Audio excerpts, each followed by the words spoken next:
Hello,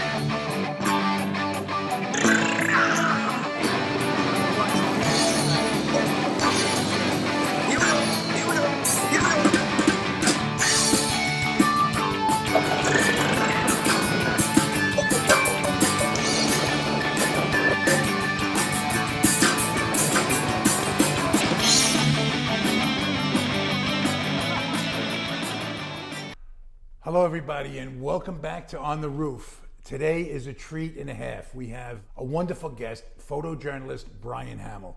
Welcome, Brian. And we got there we go. Welcome. Thank you. How are you doing? Nice to be here. Good. I'm good. Feeling good. It's a pleasure to have you. You know, like I was saying earlier, I consider you and your whole family as, from the journalistic perspective, literary perspective, as like the Brooklyn Kennedys, based on your your accomplishments. Thanks. I mean, everyone has really done so much. I wish we had their money. Thank you, though. That's a nice thing to say. I was in the kitchen at the Ambassador Hotel in 1968 when Robert got assassinated. I walked right by Sirhan. I didn't pay attention to him, and I was, maybe 35, 40 feet away. I heard the gunshots, and I turned over. I saw my brother Pete and Rosie Greer and a bunch of people taking the guy down. Right. But I thought I heard like 4 shots. I don't know how many there really was, but and then everybody got pushed out of the kitchen. I mean, which I always thought was weird. I would think that the FBI would want everybody who was in that kitchen not to leave the kitchen. Yeah. But they pushed us out the end, which exited on the lobby of the Ambassador Hotel, which is no longer in LA. It's not there anymore. Right. So this is 1968. One of my most depressing nights. Yeah. Pete and I were still drinking at the time, and we knocked off a bottle of Jameson together, sitting on the curb across from the hospital. How do you process that? Pete was very close with him, and Pete was the one who sent Bobby a letter, and he had written speeches for him too. But he had sent him a letter from Ireland when Pete was living in Ireland, suggesting strongly that he had to run for president. And when Bobby was thinking about it, he kept the letter in his inside jacket pocket, and he would show it to people. And Jack Newfield's book, he has a whole account about that. Pete's letter. Is there another night, that whole experience that you've had personally, that is that kind of reverence to it? Different kinds of levels of emotion. Yeah. In terms of happiness, one of the days I was at Woodstock, or the night our daughter was born. Yeah. We're sitting in my ex-wife's studio, the Betsy Jacaruso studio. This is all her work, except of course for my photographs, but all the paintings are hers. So yeah, and in terms of happiness, the night that our daughter was born, right, November 18th, 1980. And one or two of the nights at Woodstock, when my whole crew from Brooklyn went up to Woodstock, and my friend George Ryan and I, we were there for like 5 or 6 days. We got there early, and because my little Fiat red convertible got encircled by thousands of cars, I had to wait till all the cars moved. Yeah. But that was a trip. Yeah. But in terms of a sad night, the night, both nights that my 4 brothers died, or both nights, 4 nights that my brothers died. Joey, Tommy, Pete, and my the last younger brother, my younger brother Johnny, which is all of those nights were painful. I mentioned when I did the interview with your brother Denis, he wrote one of the most eloquent pieces, heartfelt pieces about your brother Johnny that was just blew me away. It was just so raw, and so it was so touching. Was that the open letter to Donald Trump? Yeah. That was. I mean, it was scathing, but so honorable. Yeah. Like this as a writer, I'm just, not that I'm a writer, but I mean as him as a writer, I'm reading that going, this is so, like, it's so fascinating that somebody could be so passionate and revved up and riled up Yeah, he wasn't lunatic. He wasn't lunatic angry. No. He was very sensible. Yeah. Laid out the facts. Laid out what a coward Donald Trump is. Right. You know, a draft dodger. Right. On and on and on. A Yeah, I'm with phony, you. a liar. You don't have to candy coat it. I'm with you. Yeah. Yeah. Bad guy. Yeah. Absolutely. That's how I feel too. Yeah.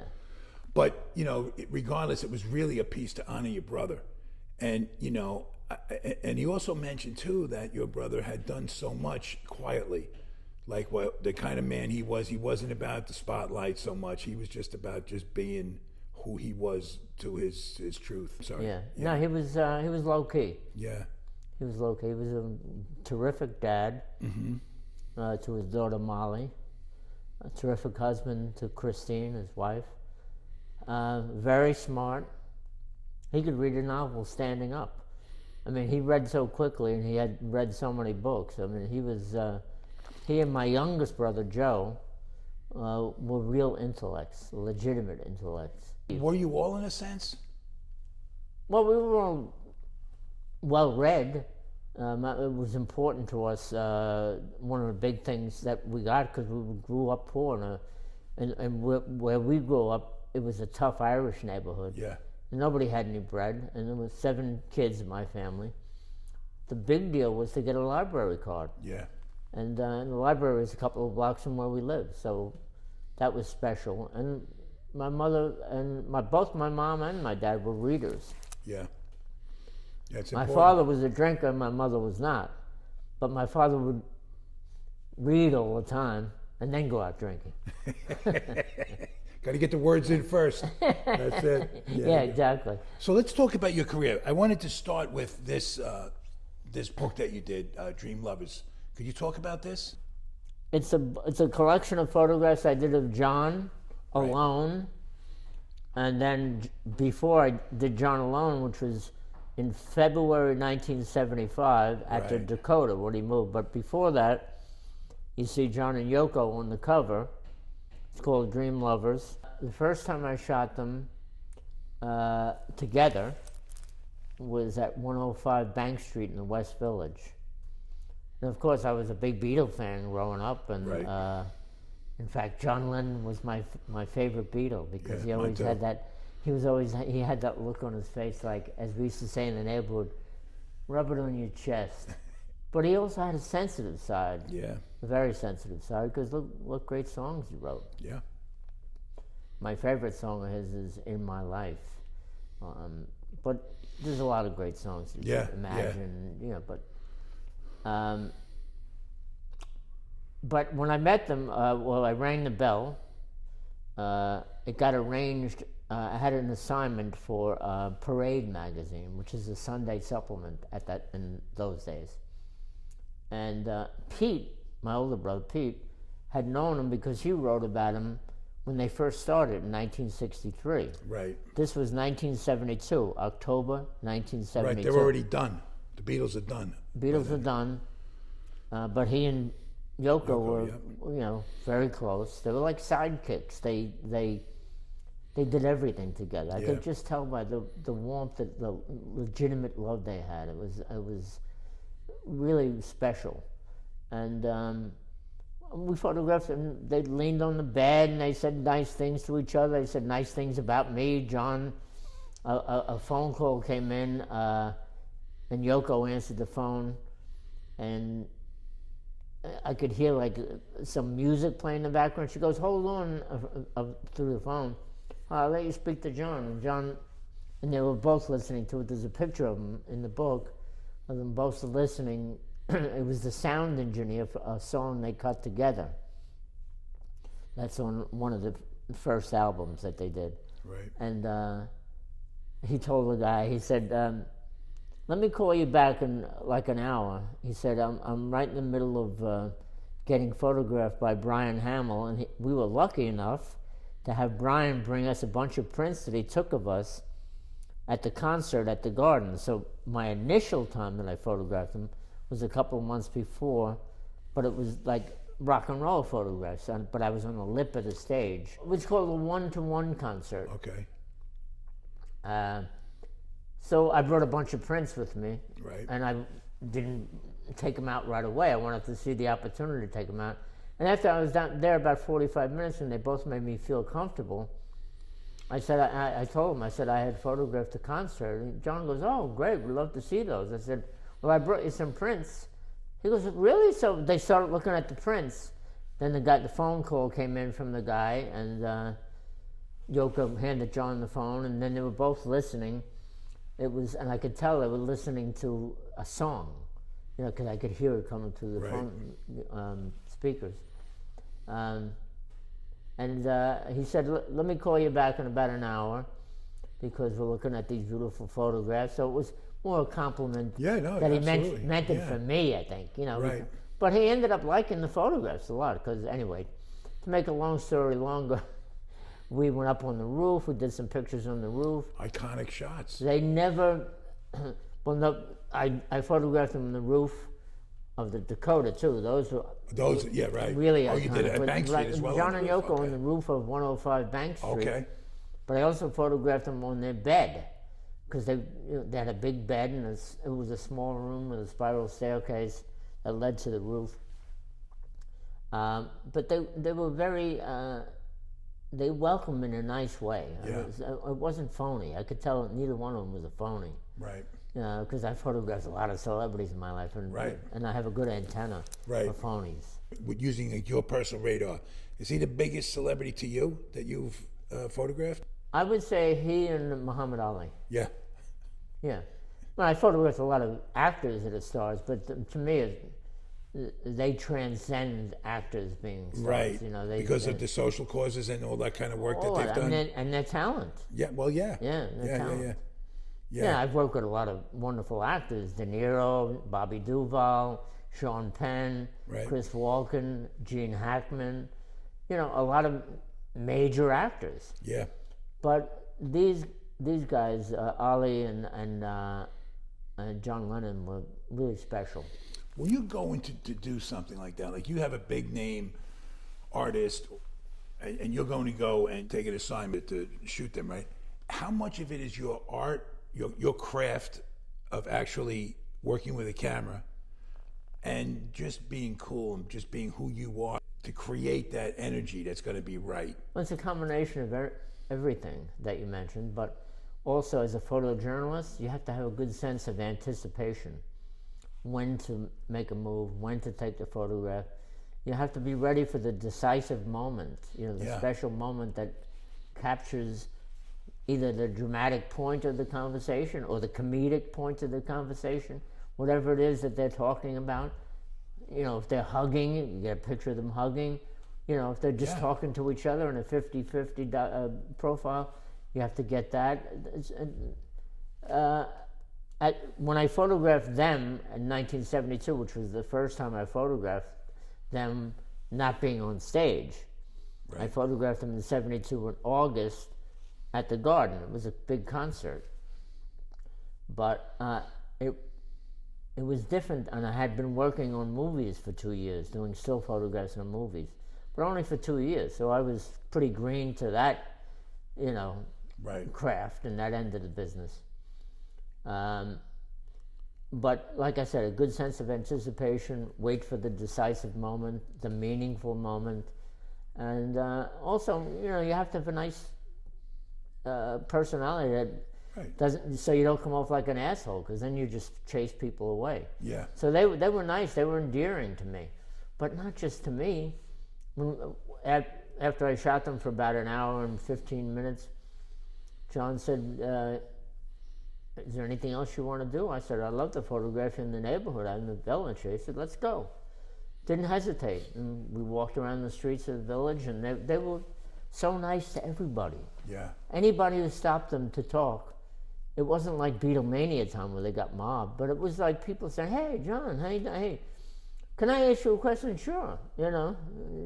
He answered them, and he was always witty and funny, but very direct.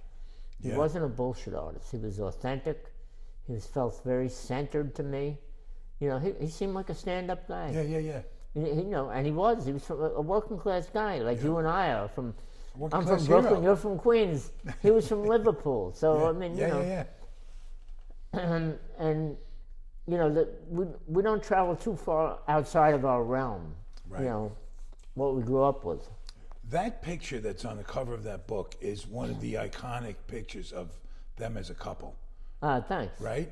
Thank you. And also the ones that you had of him, the individual shots of him on a Dakota roof. Right. A classic. That was 3 years later. 3 years later, I had an assignment from Rolling Stone to photograph him alone. Right.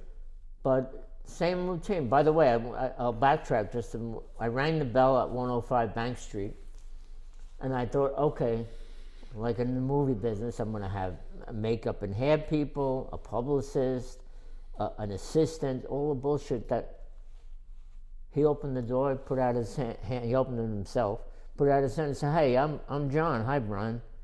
Hey, John, nice to meet you. And I walked into the room expecting an entourage. The only other person in the room was Yoko, so it was the three of us. Yeah. I knew then that relaxed me. He was a no-nonsense guy.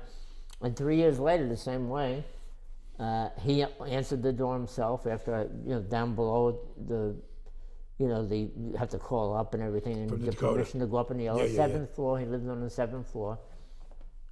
He opened the door. He said, "How you been?" I said, "I've been good. Everything's cool. How about you?" He said, "Well, I had kind of a strange year, but everything's cool now." And I didn't want to be nosy and ask him what a strange year was, but it had been in the papers that he was drinking a lot. Yeah.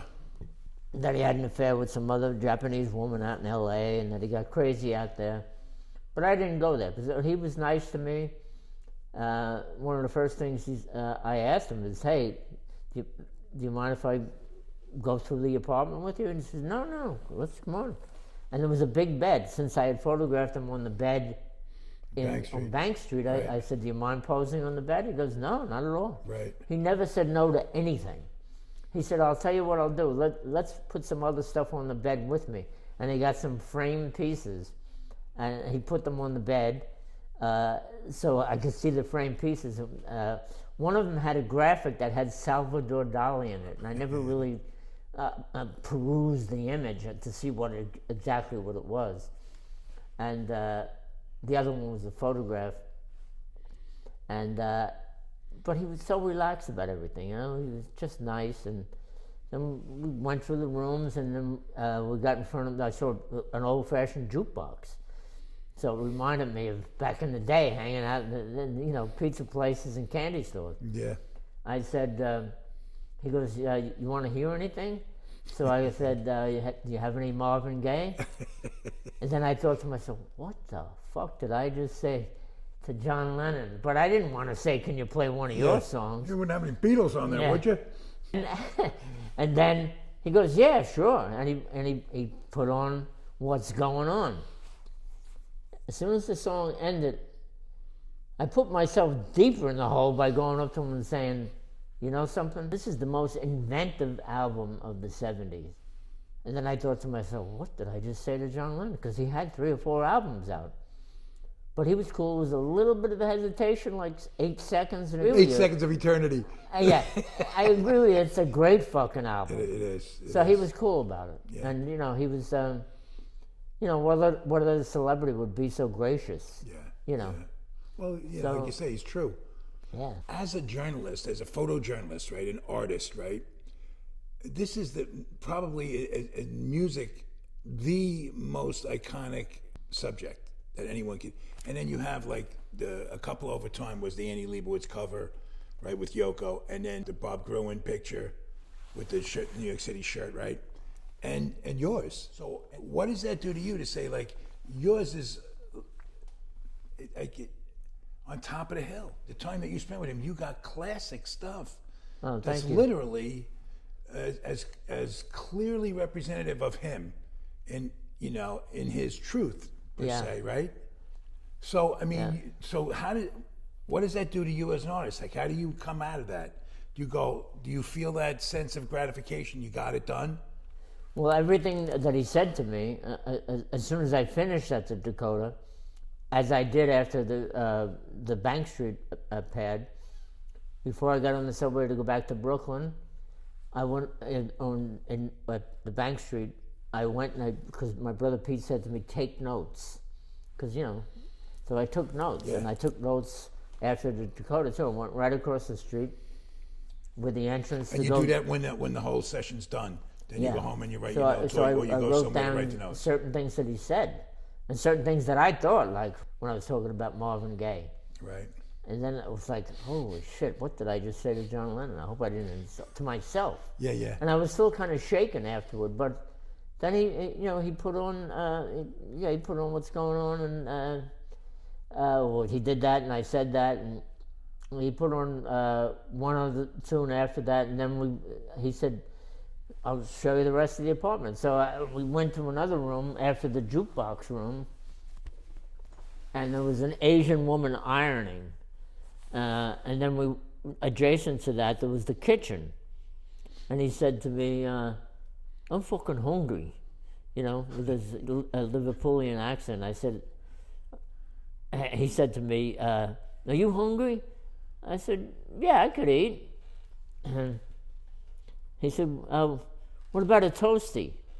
I said, a what? He said, a toasty. You guys call it, I don't know, grilled crisp cheese or something? I said, oh, grilled cheese. Yeah, toasty? Yeah, sure. I can have a toasty. And I thought he was going to be in the politically incorrect. I thought he was going to ask the Asian woman ironing to hook up the eats. Yeah. He didn't. He went to the cabinet, the cupboard there, and he pulled out a big black frying pan. There was a butter dish on the counter. He opened up, he took out sliced cheese. He made me a grilled cheese sandwich. He added some chips. Yeah. We sat down at a little table, very small table, in his kitchen, and he was starving because he scarfed his sandwich down at lightning speed. Yeah. And to break the ice a little, I didn't want to ask him too many questions because he was eating. I said, whatever happened to your Rolls Royce, that whole psychedelic painting on it? He said, I gave it to that asshole Alan Klein. And somewhere along my memory, I remembered, oh yeah, Alan Klein. He was their manager for about a half hour or something. Yeah. But he couldn't have been nicer. And as we were sitting there, the Asian woman who was ironing came in, and she had a pair of jeans that she ironed with the crease right down the middle, like a pair of dress pants. Right. And he kind of chuckled to me and looked at me. He chuckled to me and he said, no, you don't have to iron jeans. But it's fine, no problem. Just leave them the way they are. Yeah. But he tried to make her, he didn't want to put it down, but he got a kick out of it. That was before disco. Right. We'll get back to musicians. Did you start off with boxing, shooting boxers, or was it? The first pictures I ever got published was when I was in college at RIT, the Rochester Institute of Technology, and my brother Pete's best friend, Jose Torres, was fighting Willie Pastrano for the light heavyweight title. Right. So I had a good seat. I didn't have a ringside seat, but I had a good seat. And I just shot pictures on spec. But the Saturday Evening Post, Pete wrote the article, and he told them, he said, by the way, my brother shot some photographs too, you might want to look at them. And you're studying photography at the time, right? Yeah, it was an RIT, yeah. RIT, Rochester Institute of Technology, great school. Right. And so they ended up using like 5 of my photographs in the piece. Wow. So it was like, that was a big deal. You know, it is. Be in college and get a magazine thing. Yep. That was in 1965. So I shot a lot of boxes. I shot Duran. I shot Sugar Ray Robinson after he retired. I photographed him. I shot Sonny Liston and Sugar Ray Robinson. I shot at the Main Street Gym in L.A. And of course, I shot Ali many times. I shot him. Well, the first time I shot him was this in Puerto Rico in 1965, and that's him on 125th Street in 1968, after they stripped him of his title. And this is just before the second Patterson fight of September 1972. So, Muhammad Ali. Tell me about it. But let's go back to then, because Muhammad Ali was not loved and endeared. He was hated. He was vilified. Despised by Because so many, especially Except by whites. me. I always loved And him. how about this? Even blacks. Yeah. Even blacks, right? But, because you know, some. Scott, I got to tell you something. I never disliked him. I thought it took balls for him not to step forward and want to go to Vietnam or be even in the army. He was, you know, he already converted to be a Muslim. Yep. And that was his thing. He didn't want to be. We're talking like 2 days, 3 days after the 50th anniversary of that first Ali Frazier fight, right? I remember I was like, I was going to turn 11 in a couple of days, but I remember the energy of that day. Like all the kids in school, everybody had sides, and I just thought this guy, like I didn't understand anything about Ali. Yeah, I was too young to get me and it. my brothers all were rooting for Ali. Yeah, see, I thought he was just a braggart, and like my dad was a coach, so I was like, he went against everything that I was being taught. Well, right? that was him. No. Most fighters are quiet. What, Ali was just the opposite. and he also backed it up by And the way. most fighters get underneath punches. He pulled back. He had a great sense of anticipation. Yeah. But that's why he got knocked down in the 14th round by Frazier, pulling back. It clipped him with the hook. Yeah, Good, but he got up. he took And that's some the one shots. thing, he had heart. After getting hit with a punch like that, Joe Frazier's left hook right on the button as he was pulling back. And there were other shots throughout that fight earlier that were equally destructive. Right, and don't forget, when he fought Joe Frazier, that was after a 3-year layoff. Yeah. He only had one fight before Right. Joe Frazier against Jerry Quarry, where he stopped Quarry in 3 rounds on cuts. Yeah. But he was winning the fight, but still, he didn't have as many fights as Frazier had. And he was 3 years to a fighter at that age. Those were his magic years. You know something? You talked about reading and how important it was to you and to your family, right? I used to like to read, but I had to read something I liked. It had to be something so I would sneak books into school to read. Like in the afternoon, we'd have to read from the textbooks, and I wasn't signed up for it. So I read the greatest. You know, I read Jackie Robinson's autobiography, Roy Campanella's autobiography. I learned so much in that about the prejudice. Right. Like in reading just books like Racism, yeah. You didn't understand it. Yeah, I wasn't being taught it. Yeah. Like, you know, we didn't. I didn't grow up. Our neighborhoods were already kind of even white. In white neighborhoods, they were like Irish, Italians, Yeah, mine too. Polish, German. You know, yeah. So, you know, it was just a different thing. But I had a greater appreciation, and the things Ali stood for, he stood for in the right way too. Like he didn't dodge the draft. He did time. Yeah. I mean, you know, And he lost a lot. He lost a lot of money. A lot. He lost a lot of money. Years out of the prime of his career, too. Absolutely. I mean, but that's a lot different than not believing in a war and not going. Mm-hmm. By actually saying, you know what, I'm not going, lock me up, instead of I'm going to Canada. Right. I mean, and whatever, I'm not knocking any of it. I'm just saying it takes a lot more character to do what he did. And again, getting back to humanity, which I mentioned about John and Yoko, we ended up that day from 125th Street in Harlem. Jose's wife, Jose Torres' wife, Jose was driving, I was in the back seat. We took pictures of 125th Street. He did card tricks for everybody on the street, rope tricks, a crowd gathered around him. They're on my website. But after that, we traveled in dusk way to the other end of Brooklyn, like, I forget, maybe it was Brookdale Hospital or some I forget. I wasn't familiar with the neighborhood, even though I'm a Brooklyn guy, but I wasn't familiar with the neighborhood. And he was nice to all the nurses. He signed autographs in the wings at the hospital. But when we were leaving the hospital, it was dark out. We were heading back because we're heading back to Manhattan. He had to drop Ali at his hotel, and then I was going to jump on the subway and head back to Brooklyn. But I stayed with them, and we're driving down a dark Brooklyn street after we left the hospital. He said hello to Jose's wife in the hospital room and everything. Threw punches with his suit on. I got some of those on my website. But anyway, at one point he goes to Jose, stop the car. And Jose goes, what's the matter? And I had already put my equipment away because this is years before digital. You know, I didn't have the flash unit handy. I put everything away. I thought we were going to head back, drop him off, and that was the end of it. Just stop the car, stop the car. So Jose stops the car. Ollie jumps out of the car. Jose jumps out of the car. I go, I didn't know what the hell was going on. And there was a guy changing a flat tire in the dark. And Ollie walks up to him, talking about the best shots that I've ever taken in my life have been with my eye only, not with my camera being ready, unfortunately. Taps the guy on the shoulder and he goes, "Can I help you with that, brother?" And the guy looks up at him and goes, "No, I'm good. But man, my wife's not going to believe this shit." And I thought that was so humane of him to ask the guy. Yeah.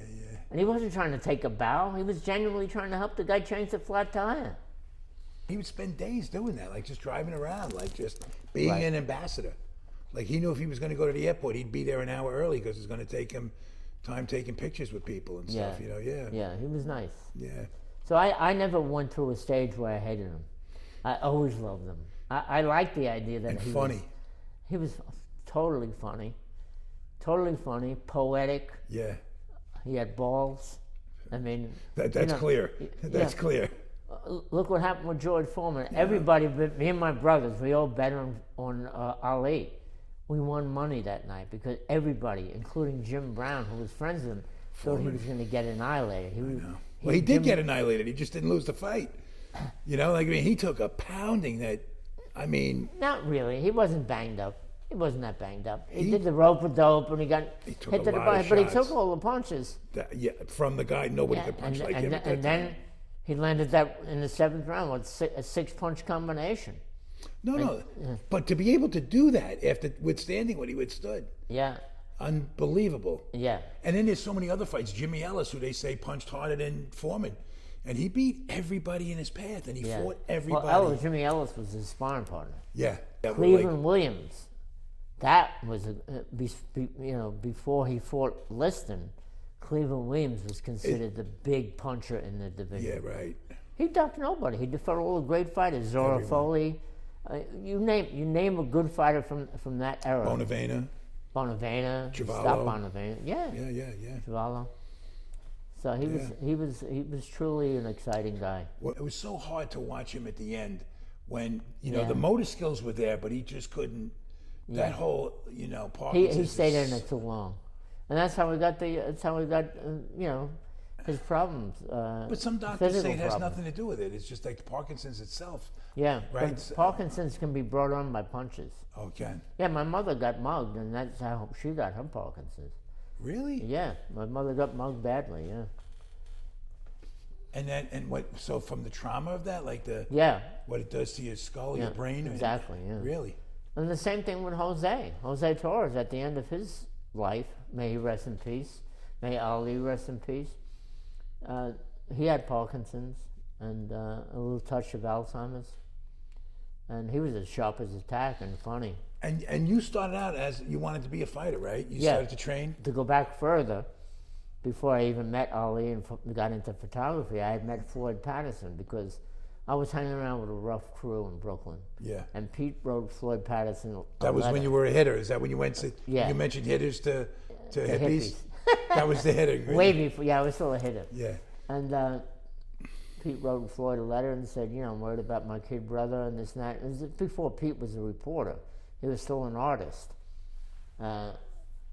So Floyd called my house one day, and we had a party line. And I happened to be there. I answered the phone, and he said, is Mrs. Hamill there? I go, yeah, who's calling? He goes, Floyd Patterson. I thought it was one of my friends goofing, so I said, Ma, there's some guy on the phone that says he's Floyd Patterson. She runs over, she takes the phone. She goes, oh, hi, Floyd, how are you? And she has a conversation with Floyd Patterson. And I'm like, anyway, the backstory was that Pete had written him a letter, which we didn't know at this point. Right. And he invited me and Pete to come up to his training camp in Connecticut, which we did. And I ended up staying there for a couple of days because he gave me nice talks. Is that where you met Customato? No, I met Customato after that. Okay. A couple of months later, I went up to the gym, the Gramercy gym. I never forget when I got to the door, instead of saying Gramercy Gym, E-R-C-Y, it had Gramercy, M-A-C-Y, Gramercy Gym. It's a gym. Yeah, and I walked up those long steps. It was a long, rickety steps at the top. And the first door was heavy. The second door was even heavier because you're walking in, you go, all right, I'm committed. So I walk in and I see Cuss talking to fighters near the ring, and he's being very strong with them. What I could tell by the body language. And I just stood there and watched. It was an afternoon, about 4 o'clock. And how old are you? I was 13. I was about to turn 14. So finally he came over to me and said, can I help you? And I said, yeah, I'd like to learn how to box. He goes, he looks at me, he looks behind me, and he squints. He goes, where's your dad? I go, my dad? My dad's back in Brooklyn. Oh, you came here by yourself from Brooklyn? I said, yeah. He goes, okay, you're going to learn how to box. And that's how I started a friendship with him. And then him and Floyd had a falling out around that time. And he didn't come to the gym as much, but a terrific trainer took over and he became my trainer, Joey Ferriello, may he rest in peace. He's dead now. And Joey ended up moving up here to this town, Rhinebeck. So Joey was my trainer, but I always remember what Cuss said to me. He goes, listen, this is a tough business. This is a hurt business. That's where Tyson got that from. It's a hurt business. He goes, and if you don't think you can be champion in the world, there's no point staying in it. Yeah. So at one point, started going out with women, in the neighborhood and everything. It's like, you're 14, but I would have to take the subway over, 2 subways to get there. It was at 14th Street between 3rd and 4th Avenue. So it was a little bit of a hike, not much of a hike, but I was pretty dedicated for about 2 years. And then it came time to go to college. And Pete had given me a camera. My brother Pete gave me a camera. And I started taking some pictures of my friends just hanging out, And Pete kept saying, wow, he said, good, you should. And I said, I wonder if there are any. He said, you got to think about college. I said, I wonder if there are any colleges that have photography. He said, well, there's 2 that I know of. One of them's in Rochester, New York, and the other one's the Art Center School in Los Angeles. So I ended up going to RIT. I became a photographer. Right. And I was 17 when I started college, and what happened, I was supposed to go in the gloves, and I got into a street fight with a guy who was an enemy that I caught up with in the street, an older guy, who had hung me by my heels off the George Washington Bridge. And I said to myself, when I get to be old enough, I'm going to give this guy a beating. And I did. I was giving him a beating, but there was another guy with him who sucker punched me from the side and broke my nose. So that's why I couldn't go in the gloves, because my nose was broken. Wow. And I had, it was like this. But I got even with the guy, the first guy. The second guy, I got even with him too. Growing up in the streets of New York is just a different way of life, man. Yeah. People don't understand. I tell you what, even growing up in New York now is nothing even remotely close to what it was back in the day. And you're going back before me. Oh, yeah. But my generation, we were still playing in the streets. Absolutely. Right? But fair ones. Yeah. I bet you Donald Trump never had a fair one. Yeah. He's been walking down every street in New York with a bodyguard since he was 10 years old, I'm sure. But I interviewed a girl who was a Puerto Rican girl from the Lower East Side, and she comes from a family of activists. And if I was to tell you my New York experience, and you tell me yours, they're completely different. I mean, completely different. And yet, there's not that much time difference between us. It's just the culture. Right. And being from the Lower East Side or Maspeth, Queens, it's just 2 different experiences. And the same thing at the Gramercy Gym. All those fighters, a lot of them were from Brooklyn. Yeah. Puerto Ricans, blacks, a couple of Wasn't white guys. that the gym? Wasn't that the gym to go to if you wanted to box? Well, there was Stillman's too, but Stillman's that was Yeah, the right. gym to go to because of Cuss. But even when Cuss wanted to get Jose good sparring, he had to take him up to Stillman's, which was on 8th Avenue. Gramercy was on 14th Street. Right. But there were a lot of good fighters that came out of the whole Cuss stablemate school of boxing. You know, he didn't like the idea of calling it a peekaboo style, but his whole thing was keep your hands high, keep it, protect your chin, move your head all the time. When throw punches, move your head, bend after the combination. Throw a lot of combination, not 1-2 punches, throw 5 punches. And bend, move your head, side to side. Don't go in straight at a guy. Side to side, make it hard for him to hit you. Because his whole thing was, I don't want you to look like a pug. I want you to look pretty, like Ali did. He was a good, beautiful looking dude. Yeah. And, so that was Cuss's thing, not to be hit. He said, What about Tyson? I mean, you got to shoot Tyson, right? yeah. When he was in his heyday. I met Tyson when he was 15. Okay. How old was he when you shot him? Was he champ yet? No. The first time I went up there, Cuss called me and wanted me to come and see this fighter. He said, you got to see this fighter I have and this and that. And at the time, I lived with Betsy up here in Rhinebeck. And I said, yeah, I'll come up in a week or two. And he knew I was living in Rhinebeck. And he said, no, come up tomorrow if you can. And he's going to spar with a pro. And when I walked into the gym, I saw Cuss. I saw this kid wrapping his hands and everything, and I'm looking around for the fighter that Cuss was telling me about. I'm going, where's this guy? Where's the fighter? He was short. And I go, Cuss, where's the fighter? And he goes, hey, Brian. I said, that's him. I said, that's him? He's a kid. He goes, yeah, he's a kid, but he's going to be the heavyweight champion of the world someday. Trust me. And Cuss was always a very skeptical guy. And he was right about that. When you saw him, did you realize how good this guy was? I mean, he was really... Oh, he was phenomenal. Phenomenal. He was phenomenal. He would have knocked Marciano out, in my opinion. Would he beat Ali? His prime against Ali's prime? It would have been a tough fight because Ali was smart. He had that long jab, and Mike always had a little trouble with tall guys. Yeah. But a little trouble because he was a devastating puncher. He threw combinations. And he had heart. He had the science of boxing down. Yeah, well, Cuss. But he got it. Like not only the talent, but I tell me, because I think he's like borderline genius. Totally. Right? But you know the thing about boxing that kind of my takeaway from it too, just with my limited insight to some guys that in their later years and stuff, it really doesn't end pretty. I mean, every once in a while it ends okay, but there's just so many stories that don't end okay, and it's really 90% of them. Right? It's crazy. Yeah. But I'll tell you, when was the last time you remembered the top 3 heavyweights?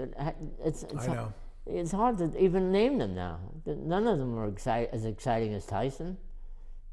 Really, none of them. I told you I had a friend, Pat Flannery. He was the guy that, managed Hector Camacho for many years and kind of mentored him for a long time too. And well, that was a sad ending for Camacho. Huh? Tragic. But I mean, the guy did get to live a colorful life because of the sport. And so without the sport, who knows how he was prone to some damage.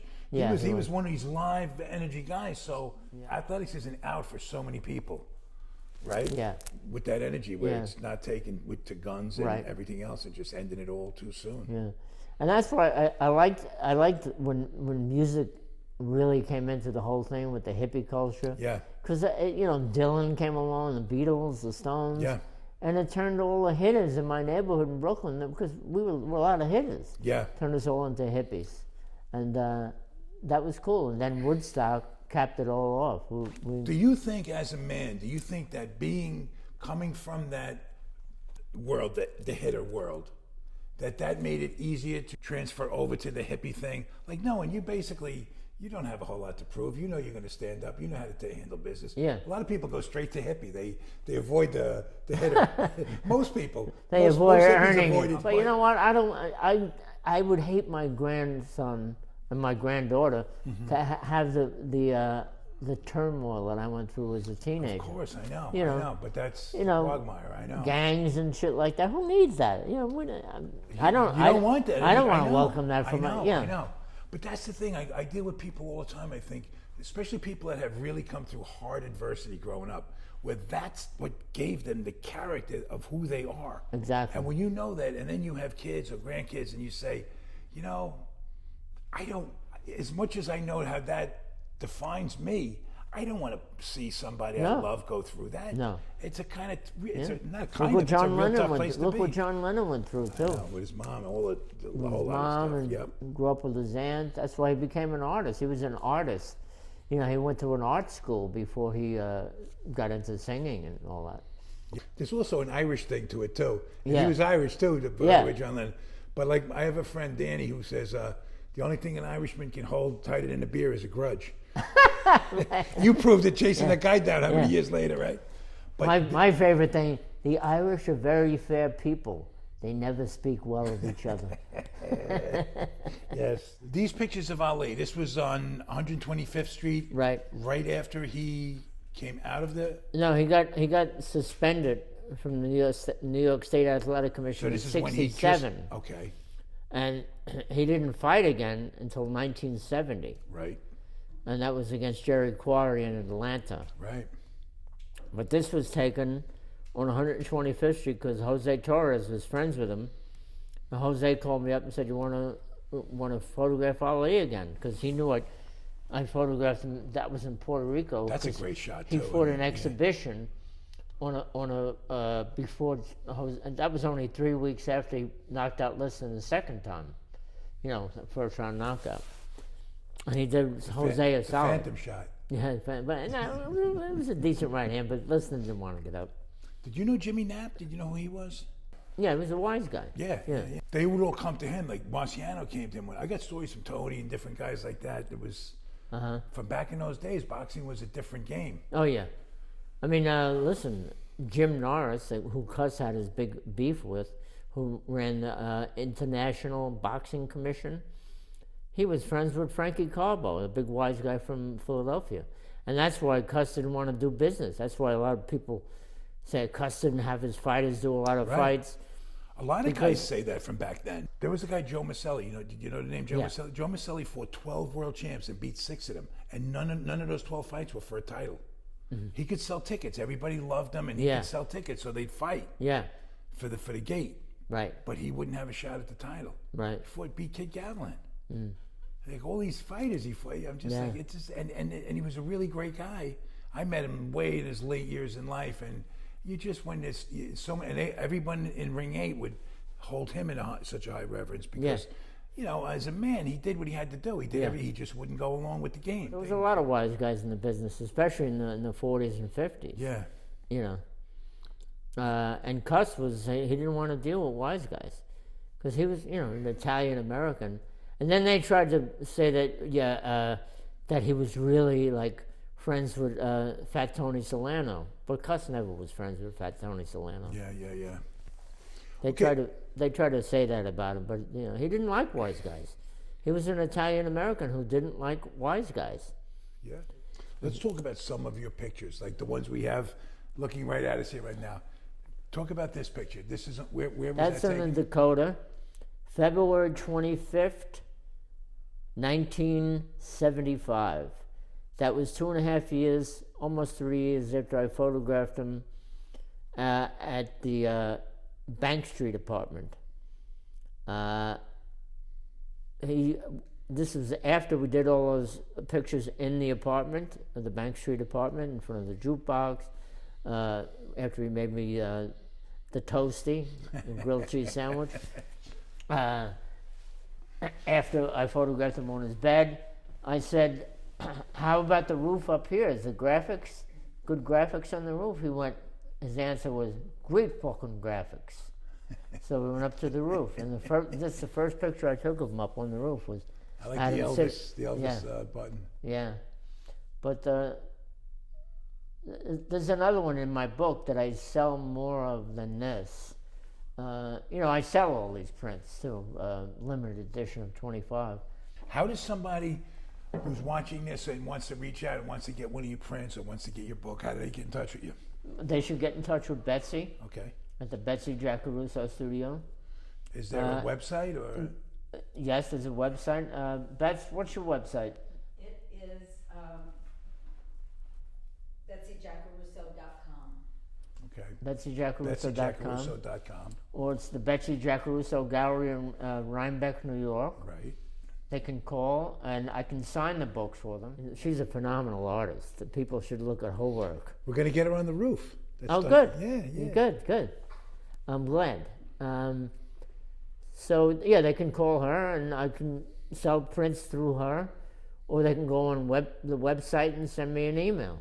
Right. The ones that are on displayed here, I'd rather do them through Betsy. Okay. Because she deserves Through the gallery, yeah. She deserves her So piece. let's talk about the other ones as well. What about this one over your shoulder, the one of John and Yoko together? Yeah, that's on the roof of the Bank Street apartment.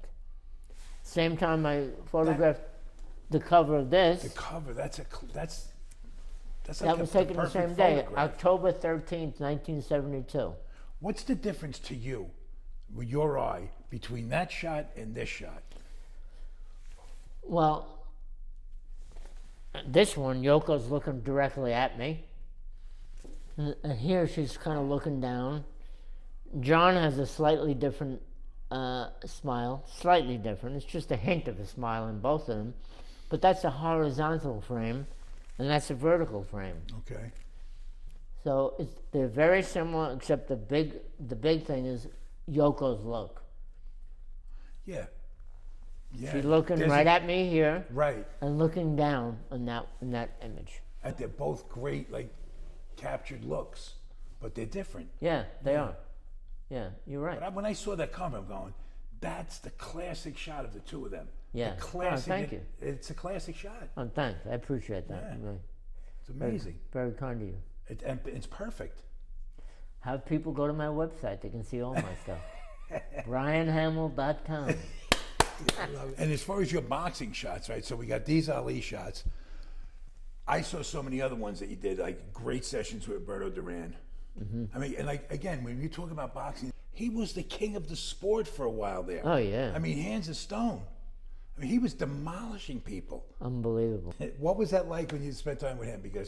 And then a story character. Yeah. I spent just a couple of hours with him, but I went with another actor, famous actor, and his daughter to the gym, Gleason's gym, when it was in the 20s, right, before it moved to Brooklyn. And he saw the actor friend of mine, I can tell you his name, is Ryan O'Neill. He knows a lot about boxing. Yeah, he was. Because he used to box. Yeah. And he was very talented. So they hit it off. And Tatum was younger. She came with us. And he doesn't speak English very well, so I didn't have much to say to him. But you can communicate with people. Yeah. So, and I went to the... you know what not to say to Roberto Duran. That's yeah, for sure. yeah. That's the first thing you learn. Yeah. But he was training for the first Leonard fight. Yeah. Which he won. And I went to Toronto for the fight. Right. That was a great fight. Yeah. Great fight. I think Dennis is with me too. When no Mas, nobody saw that coming. No. Nobody. Mm. And nothing was ever the same for him. Yeah, no. Although he had a couple of great fights after yeah, that he too. knocked out Davey Moore, remember? Yeah. And Davey Moore was an up-and-coming Barkley. middleweight. He fought Hagler too. He had a great fight with Hagler. Yeah. He just was great. But his thing was, again, bad habits, You never heard about when he was over in Jackson Heights all the time playing, he was singing. Remember when he was a singer? Yes. He was hitting clubs like bodegas, not bodegas, but like little restaurants, tiny little restaurants, and he'd sing. And, I heard about it, and I would I don't want to see him like that. Yeah, no, who Almost does? No, man, no. But, as a guy I would love to meet, because to me, as far as boxing he was a great fighter. In his day, he was one of those guys that transcended. Great fighter. Yep. Who else would you say? I never saw one of his fights in person, but I photographed him after he retired with Sugar Ray Robinson. But I watched several fights of his with my dad, not me and my dad. Watched, and he, there was nobody that can throw 6, 7 punch combinations like he did. He made boxing look like a rugged ballet. He was like the sweetest sugar. The old timers that saw him all say that pound for pound there was nobody, including the champ. And even Ali would say that. That's high praise. Yeah. Yeah. So what was that like? I mean, when you meet a guy like Sugar Ray Robinson. Well, he was running a youth club in L.A., and I was shooting him for a magazine, and I photographed him in the youth club headquarters. And then, again, he was so nice. I said, do you still work out? He goes, yeah, I go to the gym, Main Street gym every day. Can I photograph you there tomorrow? Of course. Told me what time he was going to get there, and I was there, and he was there. And so those are the ones I put up, the ones of him in his office in front of, I don't think I put any of those on my website, but I put him working out on my website. Is there anybody that just left you like so impressed? You just went like, wow, that was cool. Again, I hate this, but John Lennon and Ali. Yeah. Both of them were very cool. Yeah. I acted respectful. Right. But professional. Right. True to my craft. Right. And but Ali knew that I knew a lot about boxing because Jose, back in '65 in Puerto Rico, told him. And then I photographed him 4 or 5 times after that. He never remembered my name, but every time he saw me when I had him with the camera, like in the gym or if he was, he would wave to me like he knew me. And other photographers would go, how does he know you? I said, he doesn't know my name, but he remembers me because he knew I was good friends with Jose Torres. Speaking of these guys, because you mentioned both of them too, I saw one of the funniest things I ever saw on television ever. On the Arsenio Hall show one time, they had Muhammad Ali, Sugar Ray Leonard, and Mike Tyson. And when they brought Ali out, Tyson was like, yeah, clap and everything. And so Arsenio asked him, he says, why, how do you feel about Ali? Or something to that effect. And he goes, I have to say that he's the reason I'm a fighter. And he doesn't remember this, but he came into this place one time, and Ali goes, because I remember you were wearing an orange shirt and brown pants. And Tyson hits the floor laughing. And nobody, and so Arsenio finally gets him up. He goes, what's so funny? He goes, it was Spofford. Everybody wore orange shirt. 1221 Spofford Avenue. Yeah. And he was just, that's how sharp he was like then. Like just as a comedian, he was like, right? The guy was unbelievable. They're not going to make him like that.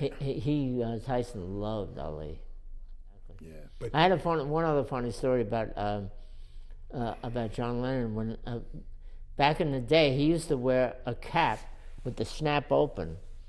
So when we went up on the roof, even though it was kind of a warm day for February 25th, it was kind of warm, and he put that oversized French beret on, and in my coat pocket, which I took the cap off before I went into the 7th floor apartment. When I got there, I stuffed it in my pocket. But when he put that on, then I took my cap out of my pocket and I put it on my head. And he was looking at me like, he gave me an extra look.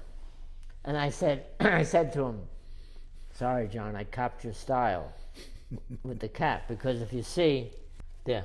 Okay. That's me here. I said, it's Dylan, him, and you. Yeah, so I put the cap on and he looks at me. Dylan, him. Yeah. So when I'm leaving the apartment at the end, and he didn't say anything. When I said, I'm sorry, I copped your style, he just went, he didn't make a statement. So now I said to him, when it was getting near the end on the roof, I said, John, has Dylan ever influenced you? He goes, I love a lot of Dylan's lyrics. He's a great writer. And, there's some beautiful songs he's written. Yeah. He said, but my big influence, and he pointed to the Elvis button. And he said, it was Elvis. Yeah. And he pointed to the Elvis pin. And when we were leaving to go out, I had my coat on and I had my bag and everything.